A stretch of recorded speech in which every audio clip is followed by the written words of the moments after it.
Kiya Podcast would like to acknowledge that this episode was recorded on Whadjuk land of the Jnr people. We recognise our First Nations people as the traditional custodians of the land, and we pay our respects to the elders past, present and future. Kiya, and welcome to the Kiya Podcast show. As you guys know, like every other episode, we get some amazing guests here, and I'm very, very lucky today that this guest is not only an amazing role model, leader, community person, great father figure as well, but he is also one of my closest friends, someone who I looked up to growing up in terms of basketball, because, you know, growing up around the same area, obviously limiting ourselves to the amount of people that we can look up to, you kind of gravitate towards your friends that are doing great things. And you know, this guy is constantly working hard, giving back to the community, but not only that, is he's breaking generations of cycles of being a great father, being there for his community, working hard, building houses, literally.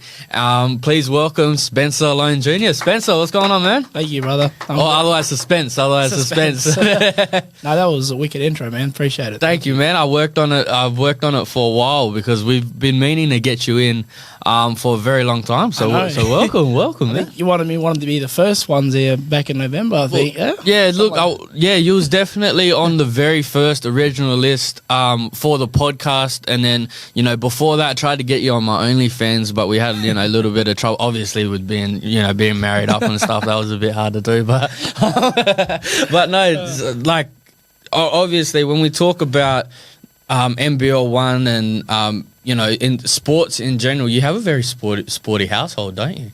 I do, yes. Yeah. Definitely do. Yeah, so, you know, Ashley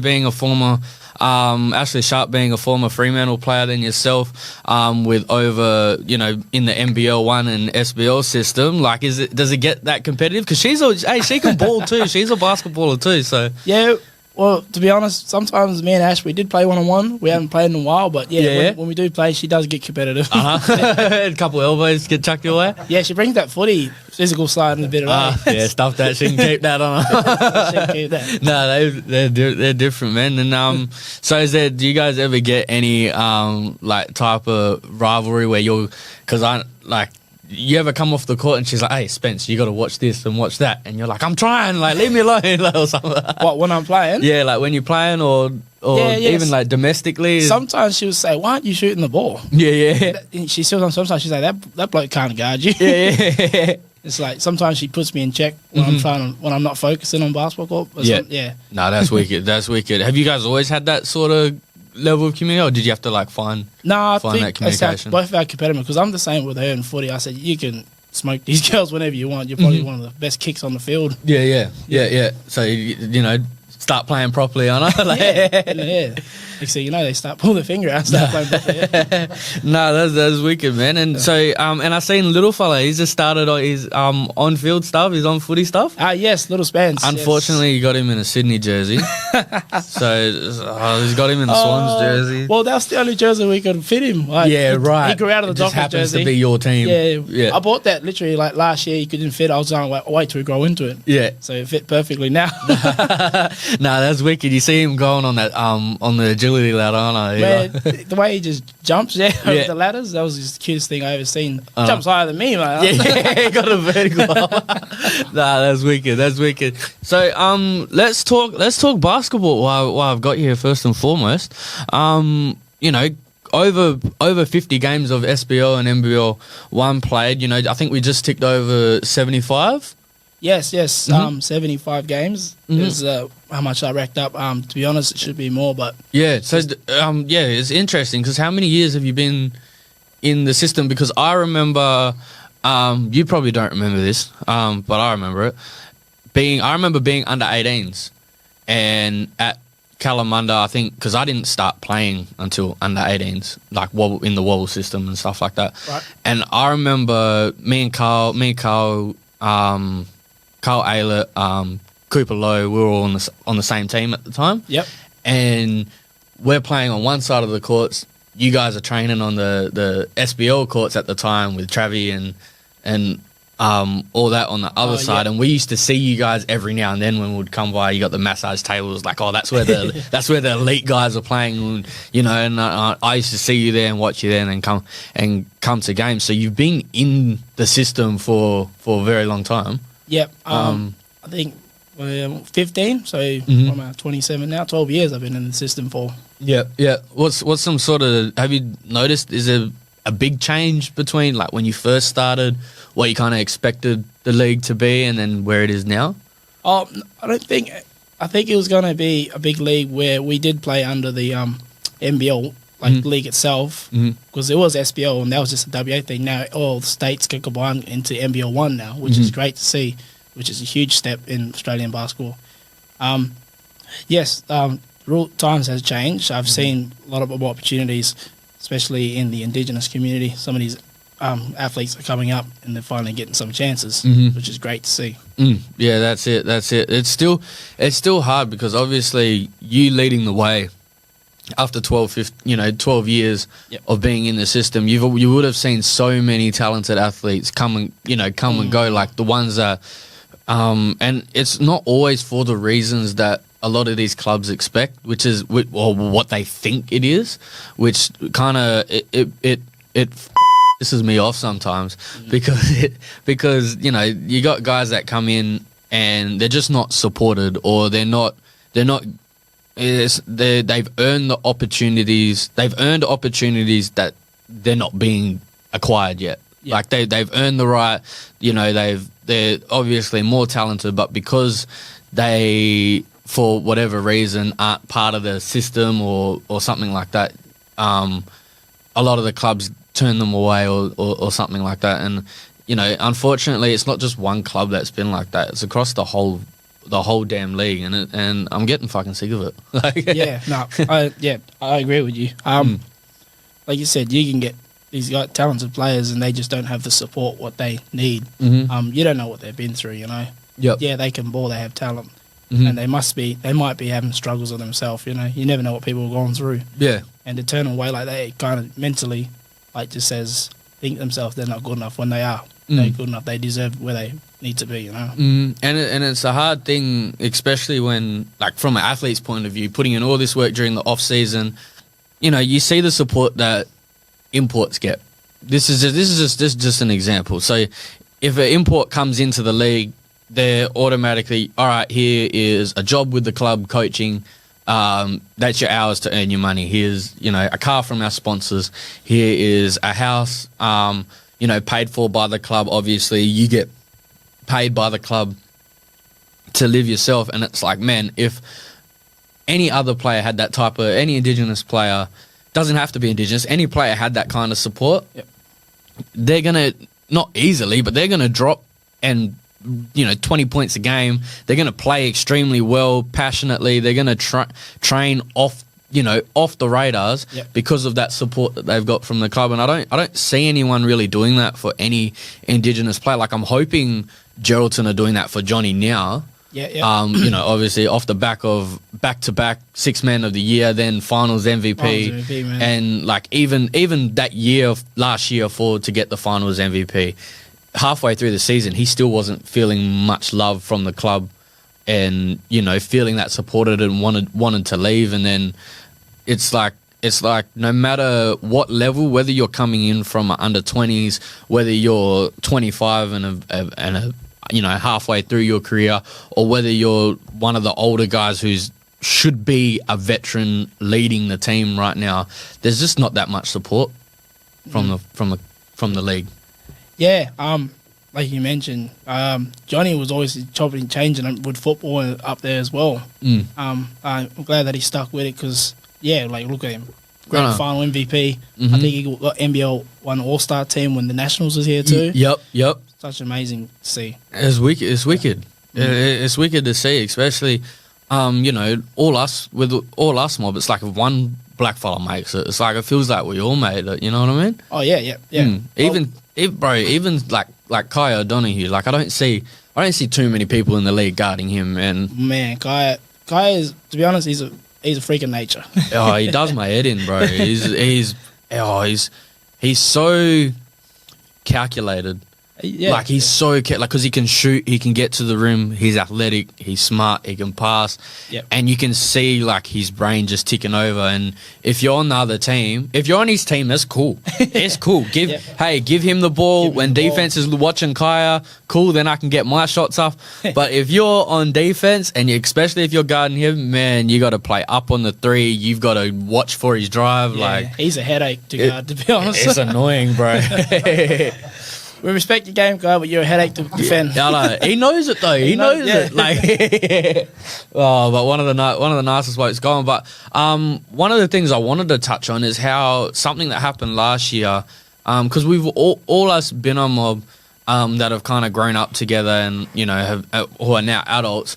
We kind of would get together every now and then, whether it's for an event or whether it's domestic, and it's like, oh, you catch up with this bloke or that bloke. But last year we got the opportunity to bring everybody together for regular workouts. Planning for the nationals. That was like one of the highlights of my year, really. That was such a vibe, bro. Yeah, that was wicked. Saturday mornings, and some of us boys get together afterwards and go have a coffee and breakfast together. That was was cramps. From the very first time. So from the very first time we went to get coffee, it was that I was like, all right, we got to do this after every training session. That's coffee shop, just seeing a bunch of black fellas come walking in. What's happening? Everyone was like, no one started going to the coffee shop anymore because all these young ass kept coming. Oh no. But yeah, that was the whole vibe, like all of us coming together. And you know what? There's going to be more of it, because did you hear what happened with Binar yesterday? Yes, I did. Man, that's such huge news. Yeah. Yep. For those of you that don't know, Binar is now an affiliated basketball WA club. So, that means state champs comes around, that they can, play in the championship division. Yep. They can have wobble players, because before that, wobble players weren't allowed to play for Binar. You had to play for your own club. Now it's like, all right, that players can move freely where they want. And, what does that mean? What do you think that means for like us older guys that are, that are playing D-League, playing NBL 1 in the future? Like that, oh man, like when I saw that post yesterday, it just gave me chills and goosebumps. Like, I know Desi's been working really hard the past decade for this. He gonna cry in the car. I'll cry with him. No, it's such a proud thing to see, because like you said, so when they, some of these players, young players, got to go play for their clubs. When some of them want to play for Binar, they can't because they play for their original clubs. But see them, if they get a championship, now that's really good. Yeah, it's great. Yeah, it's bloody wicked. And then even like obviously the bigger goal is a D-League team and an NBL 1 team. Honestly, if Binar, say if Binar NBL 1, I'm calling it now so it's on the record. If Binar NBL 1 and they're able to get 2 imports, 2 big man imports. Yep. It's shop shut. I don't see any team competing with that. That'll be tough. Like it'll be tough. I reckon off the bat, their first season, they're a top 4 team. They're a top 4 team. Like, and I'll say that confidently. Like, all respect to the league and the big hitters now. Like, your Rockingham, your Geraldton, your Wanneroo, and even Redbacks. Like, they're right up there.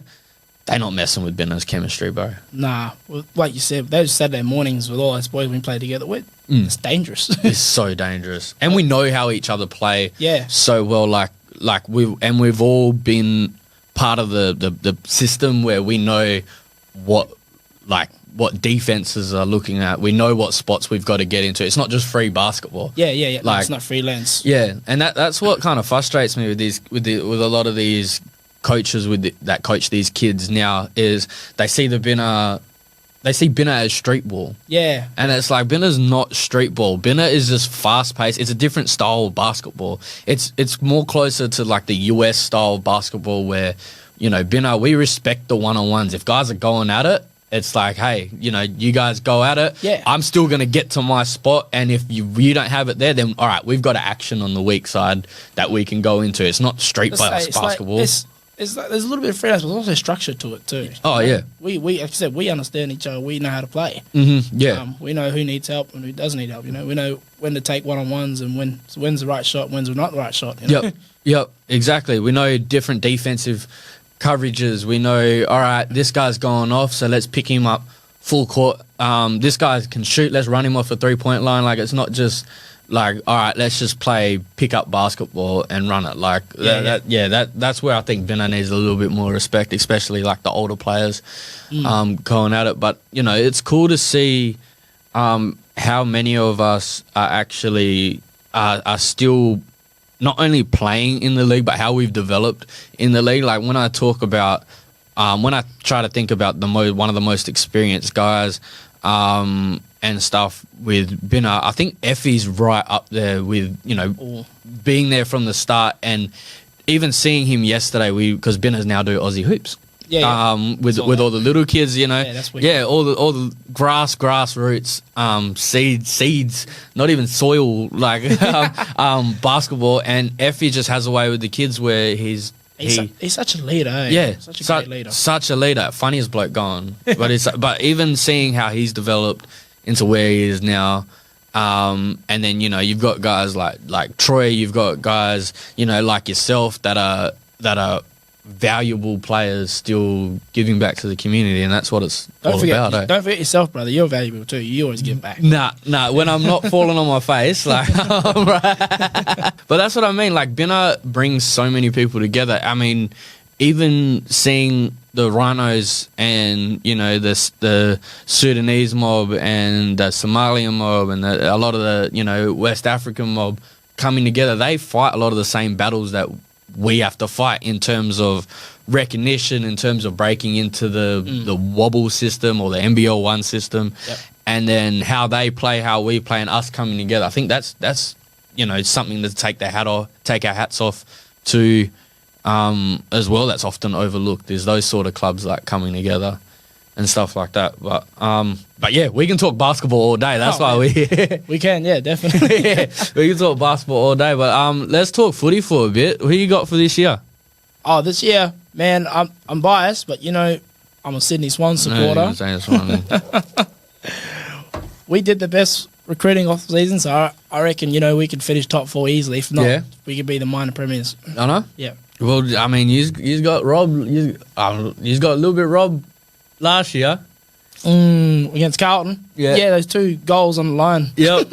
Yeah. You were swearing wicked, aren't I? A little bit. He was pressing. Kiya, I'm Izzy, host of the Kiya Podcast. ID Athletic is a proud sponsor of the Kiya Podcast. ID Athletic believe in more than just making sportswear. They believe in making a difference in collaboration with the NBL 1. ID Athletic has the honour of helping to produce many of the stunning uniforms worn during the Indigenous round. Working closely with the clubs and Indigenous designers, ID Athletic doesn't just create uniforms. They create our Indigenous culture and heritage through sport. Every stitch, every design element in these uniforms tells a story of resilience, strength, and unity. By wearing these jerseys, athletes aren't just representing their teams. They are standing in solidarity with Indigenous communities across Australia. ID Athletics support goes beyond uniforms and is a socially conscious corporate citizen. We would like to thank ID Athletic for championing diversity, inclusivity, and empowering both on and off the court. To learn more about ID Athletic for your uniform needs... So you work at the Wilich Foundation as well? Yeah. Only just started there about 4 months ago, brother. Mm-hmm. Yeah. What's your role with the Wilich Foundation? I'm a youth mentor. Mm-hmm. So youth mentor, we just we deal with particularly ages between 13 to 17-year-olds, male men. Mm-hmm. We look for mainly Indigenous, but they don't have to be Indigenous. We'll take as much as we can. We can only take 10 to our program. Yep. So when they come out of Banksia or they came off of court order, they get referred to us. Mm-hmm. And what we do with the boys is we'll just keep them busy. We see them 3 days a week. We'll pick them up, take them home, feed them, take them out for the day. Like the other day, we was playing footy. Went to go take the boys down to the West Coast Eagles to train. And they loved it. Yeah. Some of the boys never actually seen some AFL players. Oh, really? So they were just soaking it in. Mm-hmm. So it's just sparking those like types of activities where something productive, something healthy, something, good for them to do for the future. Yeah, make sure they're staying in the right mindset too. Yeah.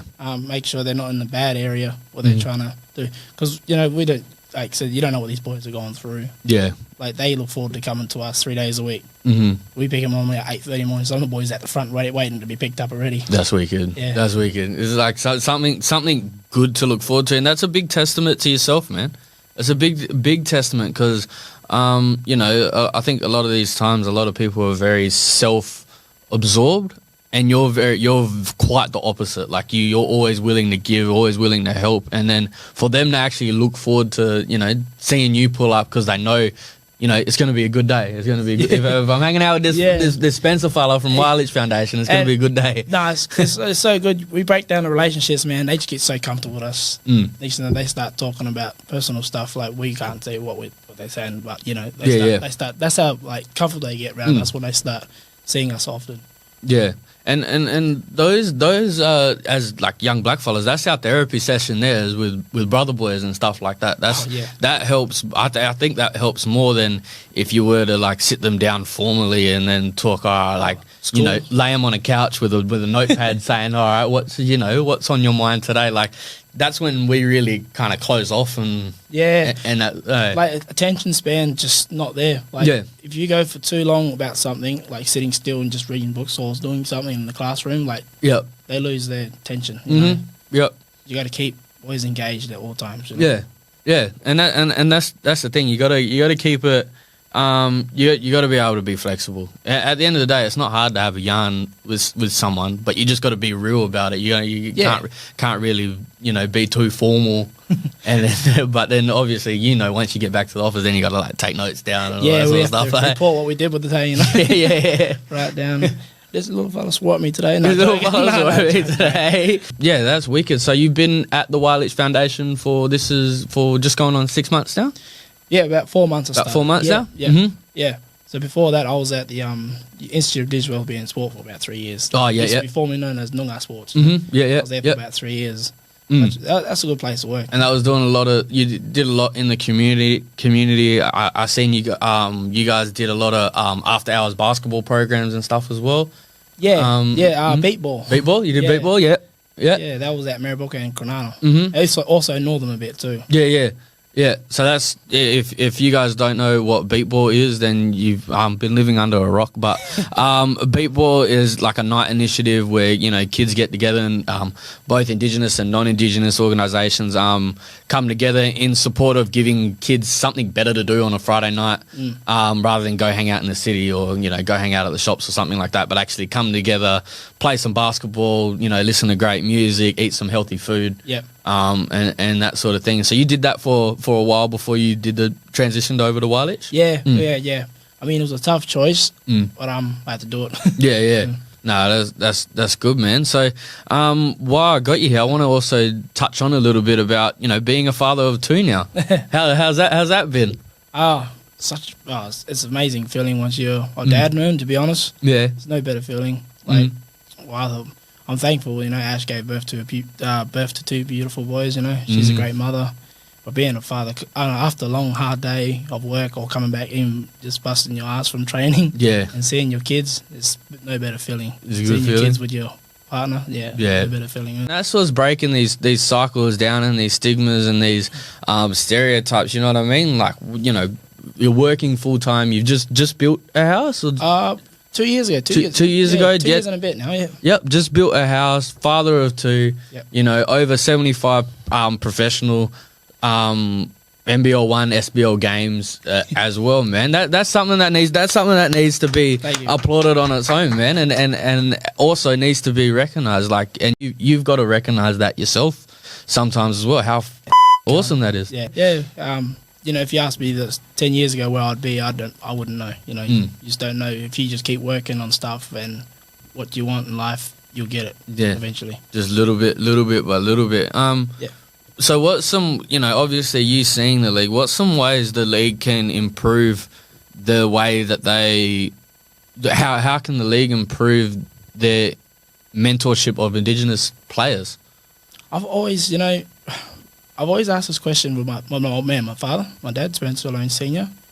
And he's had this idea of, they should have a spot roster for at least two spots for Indigenous fellas to go on the team, They don't have to be that 12 you want to suit up, but at least let them work for it. Next thing you know, they might be in your regular rotation every week. Mm-hmm. But let's say there's normally about 15 to 20 people on the team. Mm-hmm. That's including D-League players. So if you chuck as much as you want, but, if you put definitely two for each team, that's a start. Yep. And you know what? I think that breaks it breaks something that I love that I don't love to see. It breaks something that I hate to see is players that either just get named to play the Indigenous round. Yeah. And it's like, bro, I would rather play every other game except for Indigenous round. Like, I don't want to be, I don't want that label. Like, I'm good enough to play any other week. Like, don't think just because now it's Indigenous round, we want to be the club to show off our Indigenous player or to show off our jerseys now because you got the jersey. That jersey doesn't just represent that. It represents, years and years of us being able to put that artwork on the jersey and represent that at one of the highest levels of basketball. Yep. It represents our family that have, supported us through years and years of trainings of, with whether that's money for the train or the bus to get to and from training. And then for our family to see that jersey that, like yourself, you designed the Kalamunda jerseys. Yep. Your family being able to see something you're contributing back to a club that you love, putting your artwork on a game that you love. So you'd switch that up. A game that you love for a club that you contributed a lot to. That's a proud moment, like stuff what the club thinks. That's a proud moment for what you and your family, get to see. And the club needs to, NBL 1 clubs, not just having a dig there, but NBL 1 clubs in general need to understand what it means to put Indigenous artwork on their jerseys. Man, when I designed that jersey, 2021, about 3 years ago, and when the first time we wore it, on the night I did a speech, read the story that I came with it, and in the crowd was just, my nan never came. My father's mother, so my nana, she never ever came to a basketball game like that in high level. So that was the first time. And she's an old lady too. Just seeing that kind of put a tear in my eye, a little bit. And all the support on that night was just beautiful because you had one section, the Kalamunda fans, and this section, my family. There was about, I'd say 10 to 15 of them. All the mob. Yeah. Well, that's wicked. There's something special that, that being said, there is something special that round brings because when, you've grown up competing for spots, you don't really get, I don't know of any Indigenous player that's been supported in a club like some of these guys are that are leaders of their team now. A lot of them have been supported right from grassroots, right from wobble, right from under whatever to where they are now and pretty much had the world at their feet. Seeing us mob get to play in those sort of rounds and actually perform well is just some of the best feeling. Last year I saw Nasaya when Joondalup Wolves played against Mandurah Magic. I had the privilege of painting her face before a game, and then she just went off that game. Yeah, I don't know if it's because of the attention towards Indigenous players or if it's just that powerful feeling that we get. Yeah, but she just went off that game. Every mid range was just. You might have given my wrong that night. I'll put my wrong. That's wicked though. Yeah, you know what I mean. But you see the same thing with footy all the time. Indigenous round, look what Eddie Betts did his last year. Freako from the pocket, as Eddie would. Yeah, like any regular season game, probably he'd try, but not as good as that. Indigenous round, he just sparks up. A lot of them boys are soon. And Shay as well, Shay Bolton's another one. Oh, but that bloke, he'll do it every week. He'll do it week in, week out. He's got a hop save. I reckon he was actually a better basketballer growing up than he was football. Yeah. I've never seen him play basketball. Bro, when was it? I think I was year 11 or year 10. we had a thing with Trinity and Wesley where we came together and we'll do our certs together. Yep. Because we wasn't doing ATAR stuff that. But we would come together and do our certs, and we'd all go play basketball afterwards. And so we had like Quentin Narkle was there, Shay Bolton, a couple other Wesley boys, and then Trinity boys all playing basketball. This bloke was Duncan, and Shay was at the time like 5'9", 5'10". What year was? How old was he? 20. This was like 2014, 2013. Yeah. Just yeah. just naturally just dunking. Bro, naturally just dunking. I remember even 2 years ago, we just caught up for a regular basketball game, like shoot around, have cramp. Like Chucky Yaron was there. Oh yeah. Came and shot around. Quentin came. Shay. This was all during the off season, and Shay is just jumping, running down the other end, and I'm meant to be the basketballer there, and I'm just like, what the bro? Like, these football players. These football players is dunking. Like Quentin as well, just jumping easy. Man, like brother boy Liam Ryan then. Yeah, right. Like, but this brings me to my next point. Like, look at guys like Arthur Jones, who freako basketball player. Arthur, yeah. Agile as hell. Great heart, like wicked handle, can shoot the ball. All that. Not a lot of opportunity here in WA for basketballers. Turns to football. Yep. Within a year, he's in the AFL, and I don't mean like he's just turned to football, started playing, because us blackfellas, we go between football, basketball, or whatever our sports are, back and forth. But he was like, all right, I'm not getting anywhere with basketball. Let me turn to football, give football everything I got, and then within a year, he's in the AFL.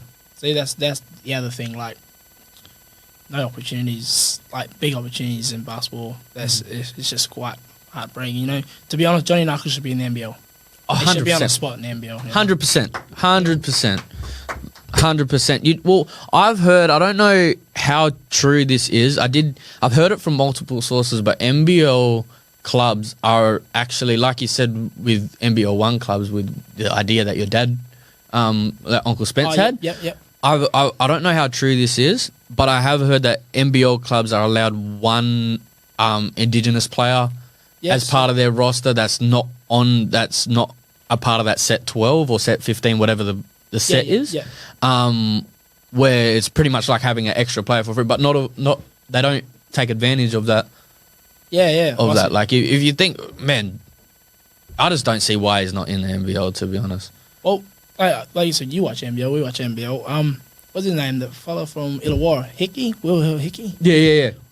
Wasn't getting no minutes. Like that boy can play. Mm-hmm. All of a sudden, they got rid of their coach, and Jason Tatum's dad steps in. Mm-hmm. He's getting minutes, and he's actually playing pretty well. They're all playing well. They made finals. Yep.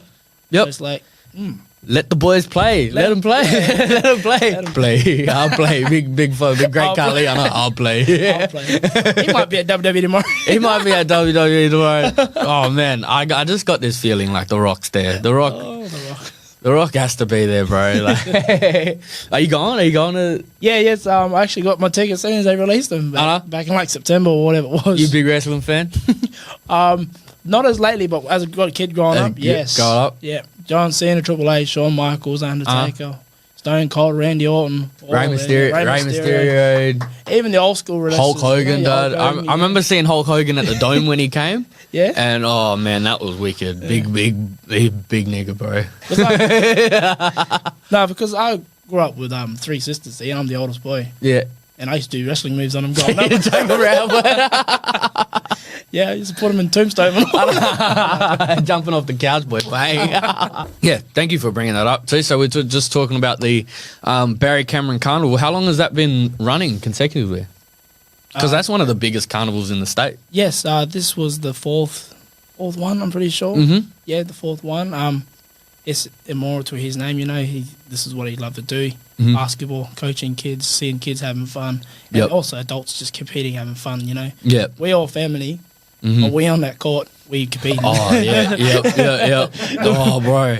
It's intense, isn't it? It's intense. It's such a wicked vibe, atmosphere, Even Big Stacky, I tipped him. And then after, he was like, that's your peep, eh? Yeah, that's family. Big, their last name Stack. Big. And then, I don't know what happened, but he set a hard screen and I just ran straight through it. And he got wild. And you know what I'm like, I got wild too.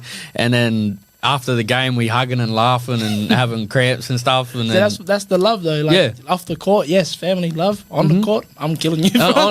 You set a blind screen. I'm going to run as hard as I can through it. You won't set a screen like that again, but no, that's what it's about. I think what I loved about it this year, that I don't know if it's because I don't know if I was hungover or if it's just because I got there late in previous years, but the development of the little kids as well. So seeing like my little cousin Brielle, like, you know, getting your dad presenting awards to them at the end, that was like the best. That was one of the best things. That was dripping. Yeah, that was wicked. All the parents drove for her, but not only that, is like all the kids. That's, you know, you keep those certificates that you get, and you know, that's the start of their basketball journey, and that's what the carnival is doing. Like, it's great what it does for us, bringing together guys from Geraldton, Kalgoorlie, Albany, you know, all us, Nyunga, Yamaji, Balladong, Warrandi mob, all of us mob all coming together.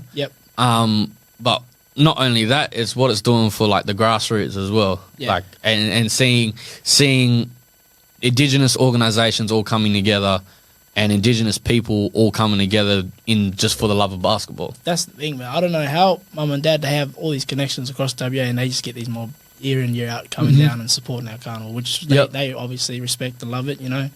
And they always they always say got positive things to say at the carnival when they go back home. You know, that's why they keep coming back. The only thing, like, I would say in terms of carnivals is I wish mob wouldn't compete. Like, when I see Barry Cameron Carnival, I'm like, that's what it's meant to be. You know what I mean? Like, that it's not meant to be a competitive environment, like in terms of, oh, when's this carnival, that carnival happening, or the Koori, or even like the Koori Cup.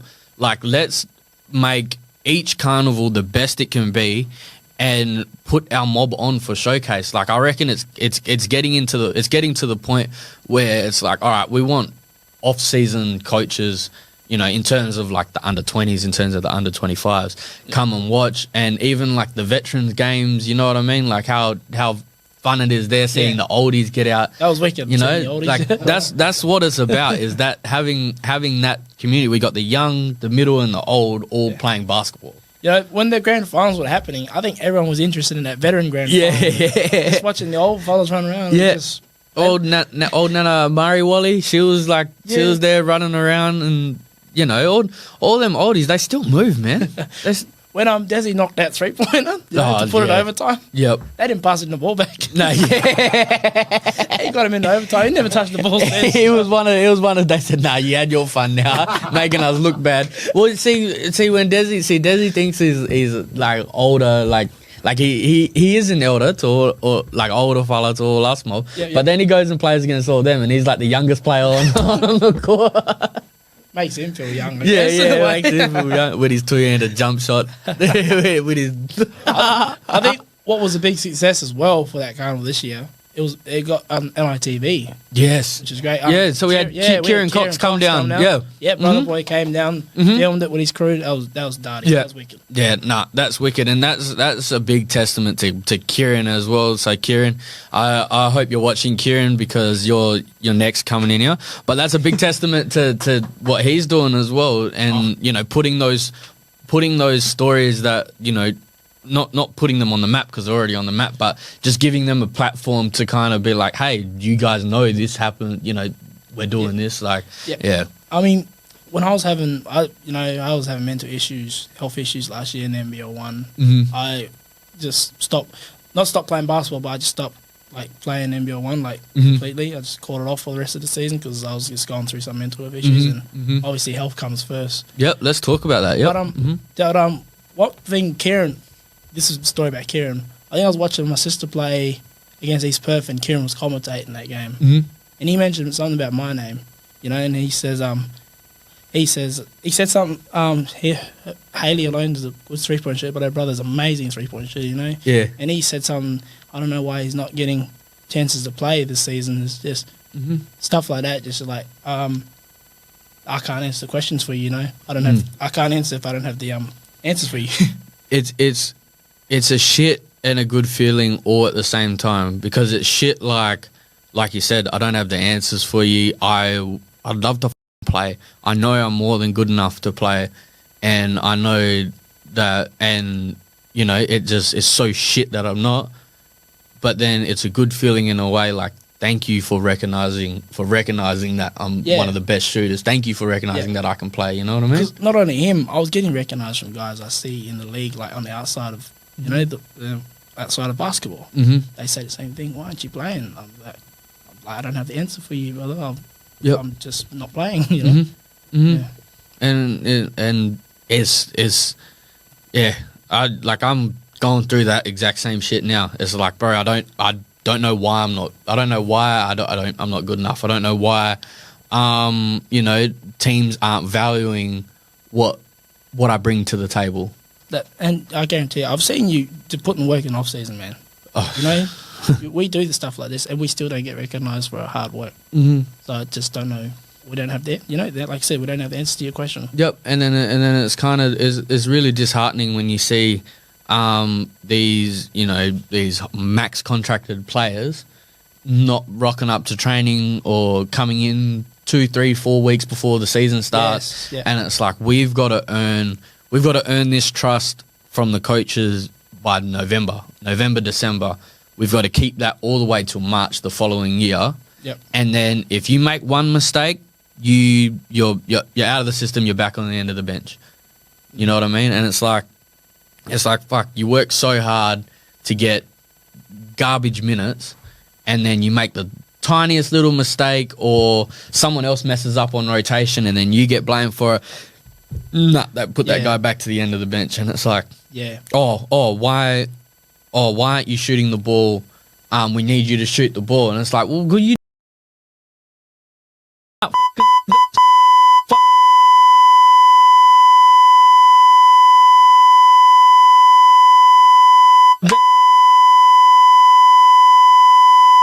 Know what is? I feel your frustration. You know what I mean? Like, fuck. But I think, you know, when we had props out to like I said, he gave me a real opportunity to actually showcase my talents. Ben Edridge, yep. You know, he actually he believed in me. Mm-hmm. Not saying these coaches I had in the past don't believe me, but they never just gave me the opportunity like Ben did. You know, mm-hmm. Like you said, when the Indigenous round came around, well, I was this close to actually start. I remember telling me he was going to almost start me, and I actually scored my career high against Geraldton, and that was on a Sunday afternoon. I remember, and I think it was 24 points, and that was just the best feeling because it was the Indigenous round, and he put me on the stage, you know. Yeah. Told yous I can do this shit. I told yous I can do this shit. I've been doing this, you know. I can do this shit. Like, you want me to do it next week? Yeah. Play me next week. I'll do it next week as well. But like I said, I'm just trying to get back to that level. Yeah. Like I said, just gotta have someone that believes me. That's it. And you know, that's what, you know, not only just for basketball, but that's what this podcast is about, is creating a platform for fellas to tell their story from their perspective, and for that perspective to be recognized, for that perspective to be valued, for that perspective to change narratives. And, you know, that's what this podcast is about. That's why I started it, is being able to get that side of the story, for not only for you, but for other players that are going through similar stuff that you're going through, and hearing, hey, I'm not alone. Hey, this is how you can navigate this. This is how you can, you know, talk to coaches about this. And then, you know, even I'm hoping if one of the coaches are watching, or I don't know if they watch basketball or anything related to basketball, some of these coaches, but if they do, hey, we said we was going to ruffle some feathers here, so if one of the coaches is watching, like, recognize that Indigenous players can play. They can play in the system, they can play out of the system, and give them the opportunity that they deserve. Obviously, if they're doing the wrong things, or they're not meeting your pillars that you've set for your club, then fair enough. But recognize when they're working, you know, 2, 3, 4 times as hard as what they're supposed to, or what's required, or what's the medium amount of working. You know what I mean? And that's what this podcast is about, is, you know, hoping that we can elevate those stories so that we can change these narratives and we can just improve. Man, it's just breaking barriers. Mm-hmm. Like you said, I'm trying to break the cycle now. I've been in the system so the young guys don't have to struggle. Yep. I'm pretty sure Adam has done that too. Mm-hmm. Oh, as of yesterday. He's been doing it for a long time, but as of yesterday, I think he's broken that cycle. And it's like it's a whole new fresh start for Binar as well. Like, yeah, it's like they're brand new. Like they got a fresh feeling. It's like, all right, yeah, let's go. After it's been 12 years. Now it's like, all right, we got another 12 to go. It's like opening a pair of boxer shoes and smelling them. I know, like don't smell like jam toes yet. But no, that's it, brother. But once again, thank you so much for coming in to the Kiya Podcast. Is there anything else? Is there anything you want to get off your chest? Is there anything you want to yarn about? Is there any shout outs that you want to make? No. Or do you want to come on the casting couch? A casting couch. You get a taxi to pick me up? Yes, taxi to pick you up. Eric's the driver. Eric's the driver. No, I definitely want to give flowers to you and Eric, man. Like what you guys are doing, you're working hard, especially. I know Eric was all over the place for these podcasts, but yeah, you, Izzy, I know you're in and out of the community too, working hard, brother. That's it. I see it. Thank you, man. We all see it. Thank you, man. I'm tired, boss. I'm tired, boss. No, we got to chuck this in. All right, we got that many movie quotes that me and this bloke, we're always saying movie stuff. No matter what, we can pick up where that quote's from, like, straight away. We heard like, it. Where's that from? Oh, yes. Where that from? Like, even Nationals, we was running around Gold Coast, and we, like, whoever hits the corners, if they get there early, they've got to, like, we'll be like, all right, just swing through, and then we'll try to get another shot. And we're running past, and this running past me. All I hear is Lance. Then you got to try and catch the ball and shoot it. Or Bishimo. Bishimo. So rush hour. I'm gonna slap you. Rush hour boy. He jumped in the car and he's like, follow the car. And he's like, talking in another language, and he's like, follow the car. All right, follow the car. He's like, Bushimo, follow the car. I'm gonna slap you, Bushimo. I'm gonna slap you, Bushimo. Yeah. I was like, now he's speaking my language. Now he's speaking my language. Oh no, but no, we get them all out, and that, as black fellas in movies, boy, we'll sit here and quote the whole movie. One thing, we was in Aussie Prospects. And me, Aiden, and Mal, because we was the only three of us there, so I chucked on Scary Movie 2. And I was sitting there watching the start where it's like the Exorcist scene. Yeah. And he come and knock on the door. And then she sit there and Allie, when she start poking the tongues at him, and he start like looking at her going, like that. Me, Mal, and Aiden are in cramps, and then all the other Aussie Prospect guys, they all come in because they hear us laughing. Yeah, they come in and watch, and all the watchers, they never seen the movie before. So they in for a show. They came and sat down. They're like, "Oh, what's this?" And they're watching. They're seeing it like our head spin around, and then the priest goes, "Oh, this," and they were in cramps, and then Emily Rose, she was in the kitchen, so around the other room. And then all you hear is like the possessed you go, oh, me. And then she starts busting out laughing from the kitchen. And I was like, oh, no. And I'm an assistant coach, so I'm like, oh, no, she's going to tell me off for showing this sort of movie. I know they're under 18, they're under 20s, but I'm going to, I'm going to be in trouble for, showing this movie to her. She comes running in. You was watching a Scary Movie too? And I was in crazy. I was like, how you see? She went out, you went, bang. She went, what about left, right, son? I mean, run that shit. Oh no, man! That thing is, they don't make movies like that anymore. So you got to show young fellas these photos. It's Chris, boy, and Uncle Ray. Uncle Ray. That's Mal, Uncle Ray, boy. Mal's Uncle Ray. Uncle Ray wants to play a game. Oh no, but that's it, man. So that's us for this episode. So if you want to follow more of Spencer's career, you can follow him on IG. He's got the dartiest nickname going, Suspense. So Spencer Alone Jnr. We'll chuck your name there at the bottom. But yeah, Suspense. Well, I remember, bro, Alistair was like, "You going to see Suspense?" Spence? I was like, yeah, I'm going to see Spence. Like, you going to train? Is Spence going to be? Yeah, Spence is going to be there. I was impressed. No, but make sure you follow along with Spencer's story, not only what he's doing on the court, but what he's doing off the court with the Wilditch Foundation as well. And where are you this season? What are you doing this season? Yeah, I'm actually currently at Lakeside Lightning at the moment.